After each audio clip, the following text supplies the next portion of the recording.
నిరుపేదలకు అతి తక్కువ రేట్లకే నాణ్యమైన ఆహారాన్ని ఆహ్లాదకర వాతావరణంలో అందించే అన్నా క్యాంటీన్లను ఆగస్టు 15 నుండి రాష్ట్రంలో ప్రారంభించనున్నట్లు మంత్రి నారాయణ తెలిపారు.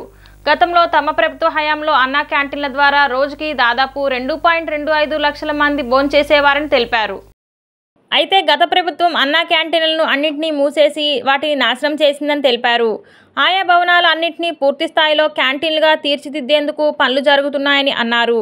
గతంలో అక్షయ్ పాత్ర సంస్థ ఎంతో చక్కగా నాణ్యమైన ఆహారాన్ని సరఫరా చేసేదని, అదే తరహాలో అదే రేట్లకు ఈసారి కూడా ఆహారాన్ని సరఫరా చేసేందుకు టెండర్లను కూడా స్వీకరించడం జరిగిందని తెలిపారు.